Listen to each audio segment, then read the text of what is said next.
உலக செய்தி தினம் இன்று.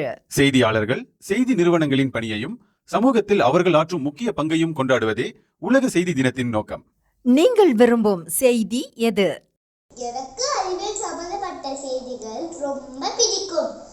நான் அறிவியல் செய்திகளை தேடி தேடி வாசிப்பேன். எனக்கு மக்களோசையில் ரொம்ப பிடிச்ச செய்தி, ரொம்ப வாசிக்க பிடிச்ச செய்தினா விளையாட்டு அரங்கம். எனக்கு அது ரொம்ப பிடிக்கும், வாசிக்கவும் நல்லா இருக்கும். நான் விரும்பி படிப்பது ஆங்கிலத்தில் எடிட்டோரியல் காலம் என்று சொல்லக்கூடிய தமிழில் தலையங்கம். ஒரு மனிதனுக்கு இதயம் போன்றது நாளிதழுக்கு தலையங்கம்.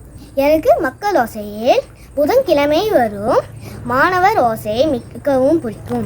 எனக்கு வணிகம் சம்பந்தப்பட்ட செய்திகள் மிகவும் பிடிக்கும். காரணம், எந்தெந்த நிறுவனத்தில் மேம்பாடு கண்டிருக்கு, எந்தெந்த நிறுவனத்தில் புது வெளியீடு வந்திருக்கு என்பதை அதே நம்ம தெரிஞ்சுக்கொள்ளலாம். ஒவ்வொரு நாளும் ஏதாவது ஒரு செய்தியை வாசிக்க வேண்டும். அவ்வகையில் நான் விரும்பி வாசிக்கும் நாளிதழ் மக்கள் ஓசை. இந்த மக்கள் ஓசை நாளிதழில் முக்கியமாக ஞாயிற்றுக்கிழமைகளில் வரும் ஞாயிறு ஓசை பகுதியை நான் விரும்பி படிப்பேன்.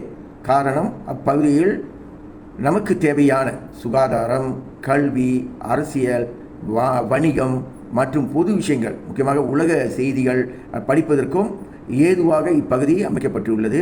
ஆகவே அனைவரும் ஒவ்வொரு நாளும் மக்கள் ஓசை அல்லது மற்ற நாளிதழ்களை வாங்கி படிக்க வேண்டும் என கேட்டுக்கொண்டு எனது சிறு வாழ்த்துக்களை தெரிவித்துக் கொள்கின்றேன்.